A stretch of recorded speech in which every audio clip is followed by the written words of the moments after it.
Hello, this is Joe Pryor, the virtual real estate team, and welcome to this class on investing in real estate. Now, if you were on the webinar that I did, an introductory webinar, then you're going to hear some of the same things that I started out with before, and that is what this class is not. And what it's not is a get-rich-quick scheme. It is not like those webinars, seminars, infomercials that you don't need any money and you're going to have a Ferrari in a 12,000 square foot house in the first year.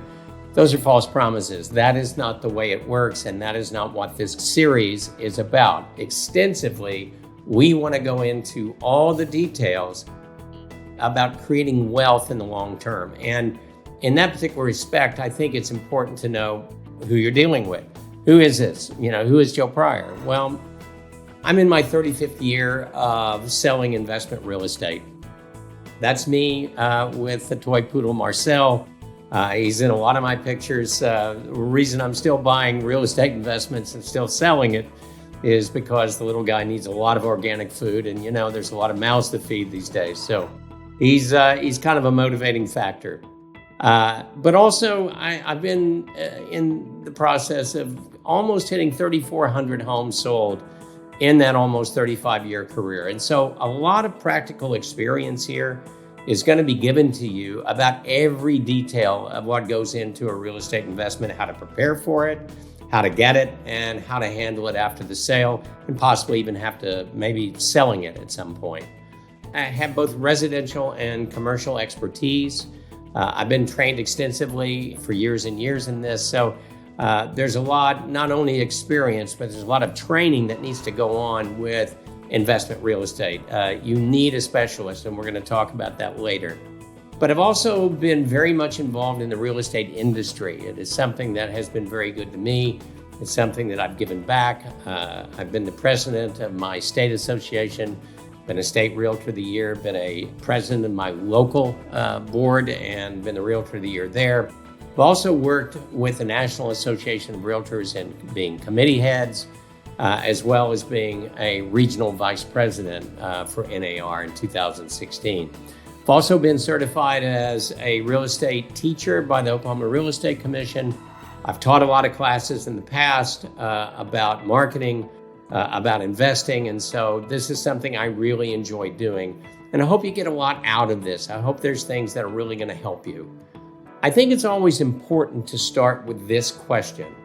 Why invest in real estate, and what are the advantages? We have a lot of options if we invest at all. And so what we want to know is, well, if I'm going to invest in real estate, what's in it for me? What can it do for me? And should I do it in the first place? And that's the questions we're going to answer in this class. So I think the first thing that is always really good about real estate investing is getting a stable cash flow. It's something that if you invest in and you do it right, then there's money coming in every month. And that's not necessarily the way all investments work. And so getting that stable cash flow, doing this right, is something that can really, enhance the amount of money that's coming in that takes care of you and takes care of your family. Also, I tell you, there's a lot of things that are really tax benefits that you don't get from any other type of investment that you make. It's just wonderful that, first of all, we can depreciate your assets over 27.5 years on improvements. We can deduct repairs, we can deduct improvements, we can take deduction on some of our travel expenses, accounting, and we'll talk about other expenses that you can do. But that's the unique thing about real estate, is that I'm going to show you how these deductions can, even if you're making a profit, can offset your taxes. In fact, we're going to show you a way that you can do this until you die and never have to pay taxes to the IRS. And that would be exciting. It certainly has been that way for me.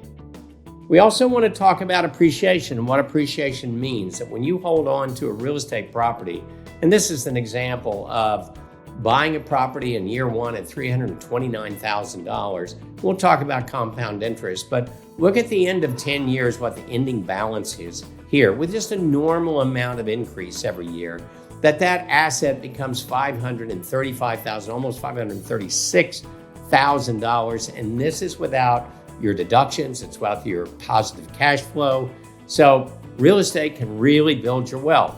You do this a few times and you're going to be in a really good situation. Now, we also want to talk about diversification of your investment portfolio.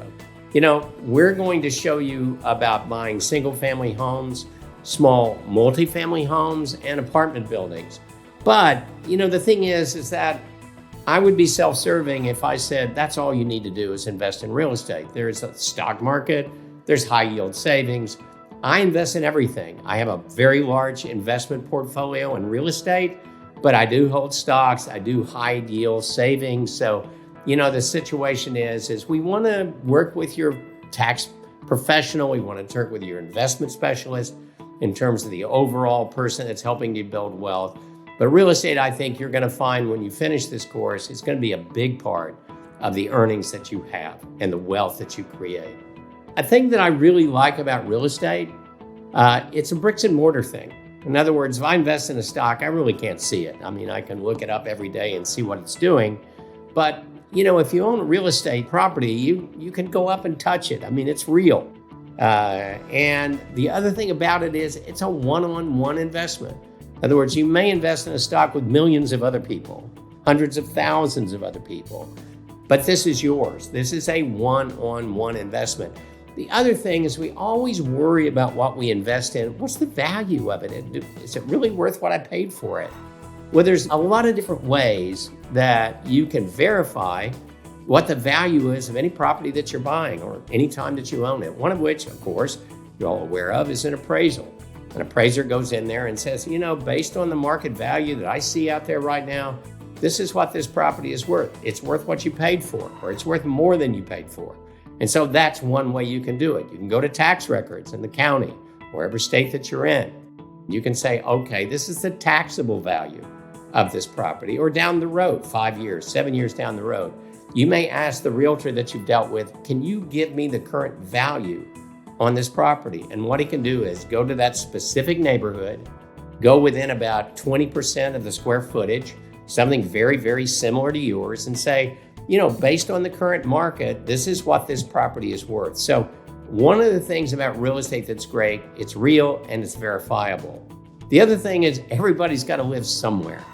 And what I mean by that is if you look at the United States overall, you're roughly year to year looking at about 62 to 64% of all properties are owned and lived in. But that other large percentage that's left over are renters. And so on the one hand, you have homeowners that are building your appreciation because they're always going to pay more money for you or make more money for you because they're going to pay more for that house. On the other end, you have some people that are going to rent short term. Sometime I just sold a property that's had a lease in there for 7 years and they want to stay. So it's a situation where, it is something that is a bedrock of American society. And that's why when Thomas Jefferson wrote most of the Declaration of Independence, he said life, liberty, and the pursuit of happiness. That's the one that we know. One of the original drafts was said to be life, liberty, and the pursuit of property. And the reason why is these colonists that were willing to rebel wanted to own things free of the crown. They didn't want to pay taxes to the crown or have the King of England owning part of their property. And so for them, happiness was freedom, and happiness was freedom to own their own property. So again, these are very, very strong reasons in the United States that you should really want to own real estate. Now, the one thing I love about real estate also is the leverage that you get. You may not be aware of this, but there's only 2 countries in the world that have a 30-year fixed rate mortgage, a mortgage that never changes principal and interest. The United States and Denmark being the other country. Even in Canada, if you get a home in Canada, it resets every 5 years. So if rates go up, your home is going to be more expensive. So this is something that is fantastic. That's one of the great advantages of living in the United States is getting a 30-year fixed mortgage and also getting it with low down payments. So for instance, if you do a Fannie Mae loan with 20% down, you spend $50,000 total to get a home, versus a stock. If that $50,000 is in a stock, it's all in that stock. But that $50,000 is leveraged with another 80% to give you a bigger asset. And this is another advantage that you have about putting money into real estate in the United States.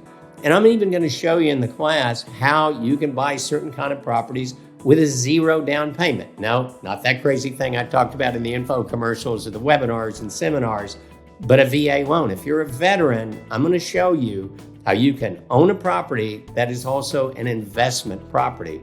And the FHA, I'm going to show you how you can do the same thing. So even lower than 15, 20, 25% down into a property, we're going to show you ways to do it.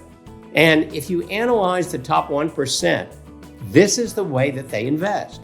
They invest in real estate. Portfolio-wise, they're very, very strong, even to the point that Warren Buffett is so much into real estate, he owns a real estate company, a real estate brokerage that's nationwide. So, it is one of the ways, if you look at those portfolios, the people with the most money, it's not a bad thing to emulate. And so that is one of the reasons I think that's very, very strong. So there is a lot of modules in this class, and you're going to see a whole lot of detail that we're going to go into. I want you to know, first of all, before we get into the next module, there's an ability to have a potential for passive income. The thing is I know that if you're listening to this and you want to invest, you work hard. You work for that money. But at the same time, you have a family, you have friends, and it's very important that you spend time with them. And you need more time for leisure, for that pickleball or tennis or golf or going to the ocean or whatever that you do, really to unwind and spend time again with your family and friends. And it's a way of building wealth quietly. And in this class, we're going to show you those type of investments that can be so good that you forget about them, that you own them until that money goes into your bank every month. So this is the exciting part of owning real estate. And finally, to end this, it is a hedge against inflation.